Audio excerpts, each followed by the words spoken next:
வீட்டில் இருக்கிற 3 பொருள் யூஸ் பண்ணி ஹெல்த்தியான பிஸ்கட்ஸ் எப்படி பண்ணுறதுன்னு வாங்க பார்க்கலாம். இதுக்கு ஒரு பாத்திரத்தில் 50 கிராம் அளவுக்கு அன்சால்டட் பட்டர் எடுத்துகிட்டு ஒரு பலூன் விஸ்க் யூஸ் பண்ணி அந்த பட்டரை ஒரு 5 நிமிஷம் பீட் பண்ணோன்னா நல்ல க்ரீமி ஸ்ட்ரக்சராக கிடச்சிரும்.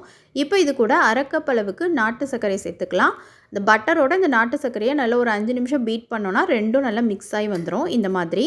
இப்போ இது கூட ஒரு கப் அளவுக்கு கோதுமை மாவை கொஞ்சம் கொஞ்சமாக சேர்த்து நல்லா ஈவனாக பிசைஞ்சிக்கலாம். இந்த மாதிரி மாவு பிசைஞ்சதுக்கப்புறமா கொஞ்சமாக பால் சேர்த்து மாவை நல்லா சப்பாத்தி மாவு பதத்துக்கு பிசைஞ்சிக்கோங்க. பாலுக்கு பதிலாக நீங்கள் தண்ணி கூட யூஸ் பண்ணிக்கலாம். இப்போ பிசைஞ்சிருக்க மாவுலேருந்து ஒரு பெரிய சைஸ் பால் எடுத்துகிட்டு கொஞ்சமாக மாவு தூவி விட்டு சப்பாத்தி கட்டை வச்சு நம்ம விரித்து விட்டுக்கலாம். கொஞ்சம் மெல்லிசாவே விரித்து விட்டுக்கோங்க. அப்போ தான் பிஸ்கட்ஸ் வந்து நல்லா கிறிஸ்பியாக கிடைக்கும். இப்போ விரித்து விட்ட இந்த இதுலேருந்து நம்ம ஏதாவது ஷேப் கட்டர் இல்லைனா பாட்டிலோட மூடி வச்சு அழகாக வந்து பிஸ்கட்ஸ் வந்து கட் பண்ணி எடுத்துக்கலாம். இப்போ ஒரு பிளேட்டில் வந்து ஒரு பட்டர் பேப்பர் விரித்து அதுக்கு மேலே லைட்டாக எண்ணெய் தடவி ரெடியாக வச்சுருக்கேன். இப்போ ரெடி பண்ண இந்த பிஸ்கட்ஸை அதில் வந்து நம்ம அடுக்கி வச்சிடலாம். ஸ்டவ்வில் வந்து ஆல்ரெடி வந்து ஒரு கடாயில் உள்ள ஒரு ஸ்டாண்டு போட்டு ஒரு 5 நிமிஷம் ஹையில் வச்சு ப்ரீ ஹீட் பண்ணி வச்சுருக்கேன்.